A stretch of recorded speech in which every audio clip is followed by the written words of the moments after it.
1991년 지방선거가 치러졌고 이듬해인 1992년에는 제14대 국회의원 선거와 제14대 대통령 선거가 연이어 실시됐습니다.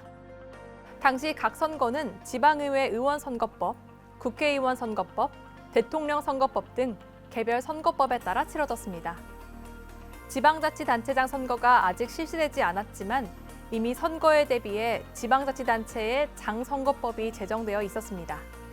이렇게 선거마다 각각 다른 법률에 따라 선거를 치르다 보니 정당, 후보자, 유권자, 선거관리위원회 모두 혼란스러울 수밖에 없었습니다.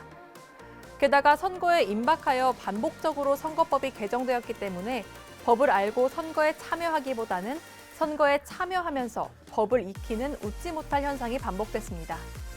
유권자와 정당, 후보자에게 안정적인 선거 참여와 선거권 행사를 보장하기 위해서는 각종 선거법의 통합이 절실히 필요했습니다. 1993년 문민정부 출범 후 정치권의 변화를 희망하는 여론이 커져가고 여야 정치권도 국민들의 희망을 담아 선거개혁을 다짐하며 깨끗한 선거, 돈 적게 드는 선거를 하겠다고 공언했습니다. 선거개혁은 대국민 약속이었고 시대적 요구이기도 했습니다. 이에 선거 풍토를 일신하고 불법 선거운동을 더욱 엄격하게 규제하기 위해 새로운 선거법 제정을 논의하기 시작했습니다. 중앙선거관리위원회는 1993년 초 각종 선거법을 통합하는 통합선거법 제정을 위한 제도 연구반을 구성했습니다. 연구 방향은 기본적으로 한국적 정서에 맞추는 것이었는데요. 선거운동의 자유는 확대하고 불법 선거, 금권 선거에 대해서는 처벌을 강화하여 벌칙의 실효성을 확보하는 것을 목표로 설정했습니다. 정치권 또한 1993년 2월 23일 제160회 임시국회에서 정치관계법 심의특별위원회 구성안을 의결하면서 선거법에 대한 논의를 시작했습니다. 중앙선거관리위원회는 각국의 선거법을 비교해가며 연구한 통합선거법 시안을 국회에 제출했습니다.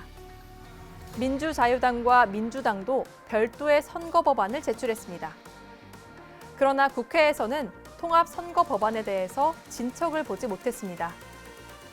여야 간 쟁점이 많고 국회의원 개개인 간의 이해가 걸려 있어 협상 과정은 매우 험난했습니다.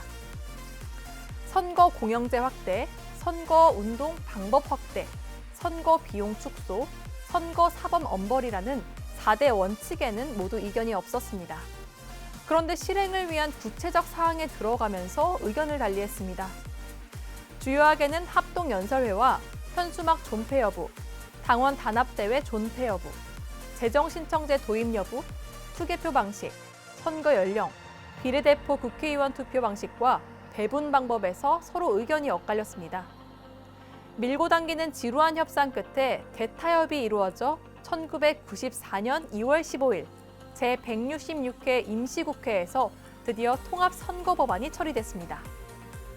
마침내 3월 16일 우리나라의 선거사에 한 획을 긋는 공직선거 및 선거 부정방지법이 제정됐습니다.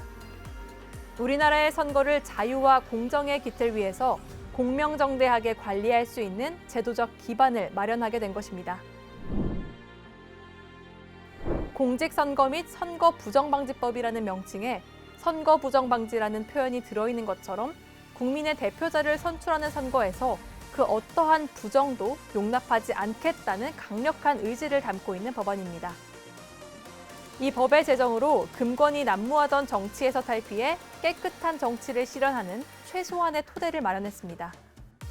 선거일의 법정화로 정치 일정의 예측이 가능해졌고 선거 자금의 엄격한 규제를 통해 금권 타락 선거를 차단할 수 있게 됐습니다. 또 선거운동의 자유 확대와 함께 엄격한 처벌로 선거운동의 공정성을 담보할 수 있게 됐습니다. 그리고 선거 공영제를 확대하여 정치활동에서 민주주의 비용을 최소화하는 계기가 됐습니다. 공직선거 및 선거부정방지법은 각종 선거를 거치면서 2017년까지 60여 회 개정됐습니다. 2005년 개정 때는 공직선거법으로 이름을 바꾸어 현재까지 이어지고 있습니다. 이처럼 개정 횟수가 많은 것은 시대가 요구하는 사항을 반영하면서 지속적으로 발전하고 있기 때문입니다.